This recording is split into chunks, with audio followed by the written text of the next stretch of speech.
এই হুনো খাউনটা নিয়ে এসে কইলাম, বাড়িতে এসে খাইতে গেলে আবার কামের দেরি হইব, সন্ধ্যা হয়ে যাবো কাম করতে করতে। আচ্ছা ঠিক আছে, আমি নিয়ে আসুমনি, চিন্তা করো না। দেরি করো না কইলাম। আর আমি কিন্তু দুপুর বেলা তাড়াতাড়ি চলে আসবো, রান্না বান্নাটা ঠিকঠাক মতো কইরা রাখো। ঠিক আছে চলো।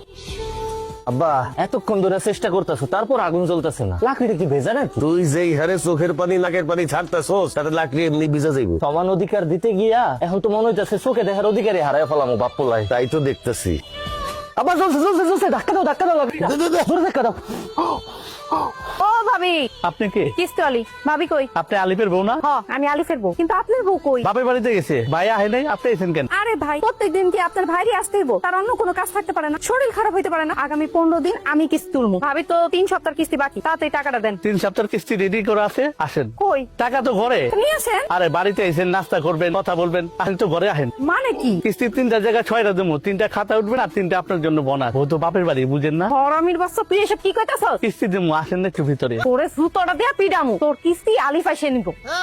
6 কিস্তি এক লগে দিতাম কিন্তু। কিরে রান্নার খবর কি? রান্না হইছে? ভাত হইছে? সব ভাত তো হইছে, তবে ছোট্ট একটা সমস্যা হয়ে গেছে। সমস্যা কি হইছে?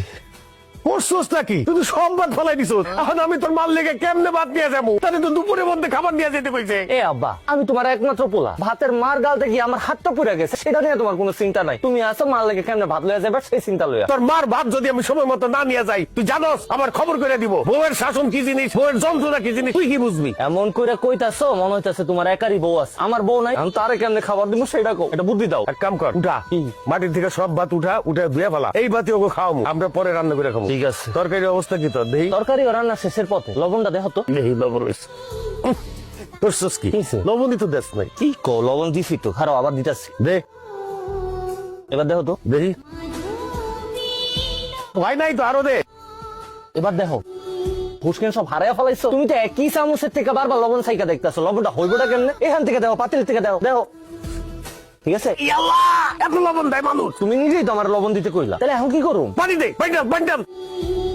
কি করলি তুই? তুই কি এই তরকারির মধ্যে গোসল করবি? এত পানি দেয় কেউ? কি কো আপা, তুমি তো আমার পানি ঢালতে কইলা। তোর মার সামনে তো আমি মুখ দেখাইতে পারুম না, লজ্জায়। খালি মার কথা লয়ে আইছো, আমি আমার বউয়ের সামনে কেমনে মুখ দেখাম? মারে আমি বুঝাই রাখবো, তুমি চিন্তা করো না। কি আর করবি? এগুলাই দিয়া দে, এগুলা লয়ে যাই। আল্লাহ জানে আজকে কি কবলে আছে। এটাই লয়ে যাও, যা আছে কপালে। হে বলা বেগম, আসো খাইয়া দাও, আসো আসো।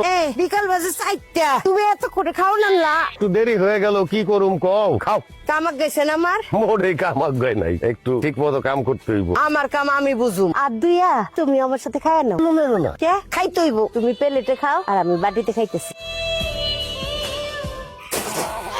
প্রথম রান্না করছি তো, এর লিগে একটু। বড়ই সুস্বাদু হয়েছে, দারুণ খাবার হয়েছে। তুমি আমার স্বামী খাও। খাও কইলাম, খাও কইলাম, মুখে দাও। আমি বৈশা বৈশা দেখি। হ্যাঁ, সুন্দর করে আমার স্বামী ভাত খাও। খাও খাও খাও। বাহ, তোমার তো অনেক বড় সড় আয়োজন কইরা পুরস্কার দেওয়া উচিত। আমি পুরস্কার পাবো কেন? সেরা রাঁধুনি পুরস্কার। তোমার হাতের রান্না এত চমৎকার হয়েছে, মনে হয়েছে ঢাকা সোনারগাঁর হোটেলের খাবার খাইছি। রান্নাটা খারাপ হয়েছে দেখে আমার এমনি করে খোসা না দিলেও পারতাম। মনে হইতাছে তুমি একেবারে কাজ কাম করে আজকে উদ্ধার করে ফেলাইছো। তুমি যে কিস্তি উড়াইতে গেছো, কয়জনের কিস্তি উড়াইছো? মাত্র 3 জনের কিস্তি লিয়ে বাড়িতে আইছো। প্রথম প্রথম বুঝতে সবার একটু সময় লাগে। ওইটাই আমারও আজকে প্রথম দিনই আসছিল, ওই কারণে রান্নাটা একটু খারাপ হয়েছে।